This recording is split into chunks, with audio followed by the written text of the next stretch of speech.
গতকাল শিক্ষামন্ত্রী ব্রাত্য বসুর সঙ্গে প্রায় 2.5 ঘন্টা ধরে বৈঠক হয় চাকরিহারাদের। সেই বৈঠকের পরও অনশন কর্মসূচি অব্যাহত। এসএসসি ভবনের সামনে অনশন চালিয়ে যাচ্ছেন 3 জন চাকরিহারা।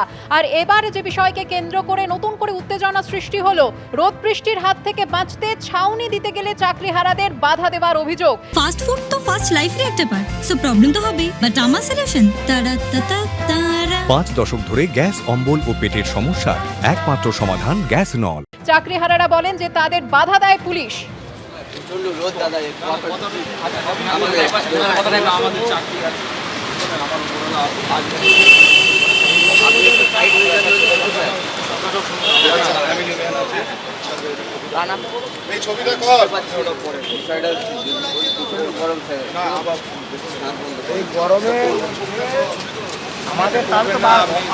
আমাদের মেরে দিতে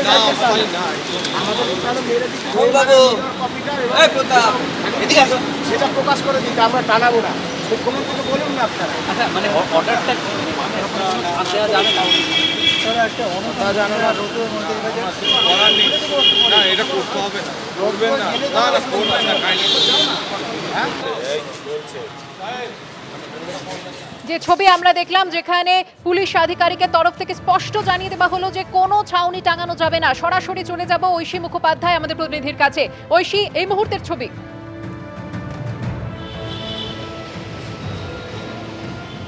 দেখো সুকর্ণা, অনশনকারীরা যারা রয়েছেন তারা তাদের এই মঞ্চের ওপরে একটি চাদর দিয়ে ছাউনি করতে চেয়েছিলেন, কারণ এখানে রোদ আসছে, সেই রোদে তাদের মাথা ঘুরছে, এমনটাই তারা বলছিলেন।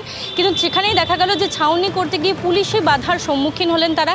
এখানে যে পুলিশরা প্রহরা দিচ্ছেন, আমি দেখাতে বলবো অজয়কে ছবিটা, দুটো পুলিশ ভ্যান রয়েছে, তারা প্রহরা দিচ্ছেন। অন্যদিকে এসএসসি ভবনের নিচে বেশ পুলিশ বাহিনী মোতায়েন করা রয়েছে।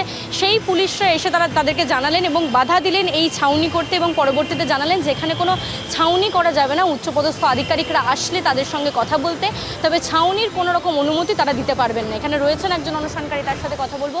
যে পুলিশি বাধার সম্মুখীন হতে গেলেও ছাউনি করতে গিয়ে আমরা একটা সামান্য চাদর উপরে দিতে চেয়েছিলাম, তখন প্রচণ্ড পরিমাণে রোদ লাগছিল এবং একজন অলরেডি অসুস্থ হয়ে পড়ছিলেন, শুয়ে গিয়েছিলেন। তো যাই হোক, পুলিশ থেকে বলা হলো, প্রশাসন বললেন যে এগুলো টাঙানো যাবে না, এরকমই নির্দেশ আছে। অবশ্যই আমাদের অনুরোধ, আমরা তো এখানে শান্তিপূর্ণভাবে অবস্থান বিক্ষোভ করছি, হাত জোর করা ছাড়া তো আমরা তো কোনো কিছু নিয়ে আসিনি। আর সবচেয়ে বড় কথা, আমরা যারা এখানে আছি সবাই শিক্ষক, আমাদের হাতে অন্য কোনো কিছু নেই হাত জোর করা ছাড়া। পুলিশি প্রহরায় অনশন চলছে, এটা ঠিক একদিক থেকে, কারণ আমরা যে বুধবার থেকে এখানে অবস্থান বিক্ষোভ করছি সেখানে দেখছি পুলিশে আছে। এখন পুলিশের নজরদারিতে আছে নাকি আমাদের নিরাপত্তায় আছে সেটা তো আমরা বলতে পারবো না এখন কোন উদ্দেশ্য নিয়ে আছেন, কিন্তু পুলিশ আছেন। তারা বলছেন যে পুলিশ এখানে মজুদ রয়েছে, এদিকে দেখা যাচ্ছে যে পুলিশ বাহিনী রয়েছে। তবে সেক্ষেত্রে তারা যখন ছাউনি করতে গেলেন তাদেরকে পুলিশি বাধার সম্মুখীন হতে হলো। এই জায়গাটায় তারা একটি চাদর দিয়ে ছাউনি করার চেষ্টা করছিলেন যাতে তাদের মাথাতে রোদ না এসে পড়ে, কিন্তু তারপরেই দেখা গেল পুলিশের পক্ষ থেকে জানানো হলো এখানে কোনো রকম ছাউনি করা যাবে না। পরে উচ্চপদস্থ আধিকারিকরা আসলে তাদের সঙ্গে কথা বলতে এবং অনুমতি মিলবে না বলেই তারা জানিয়েছেন, সে কারণেই কিন্তু ছাউনি করা যায়নি। এবং এই বিষয়টাকে কেন্দ্র করে প্রথমে পুলিশের সঙ্গে তারা অনুরোধ করেন, কথা বলেন, কিন্তু তারপরেও দেখা গেল যে ছাউনি তাদেরকে করতে দেওয়া হয়নি। এখন সেভাবেই তারা তাদের যেভাবে মঞ্চ বানিয়েছেন সেখানেই কিন্তু তারা অনশন চালিয়ে যাচ্ছেন। সুকর্ণ, ধন্যবাদ ঐশী।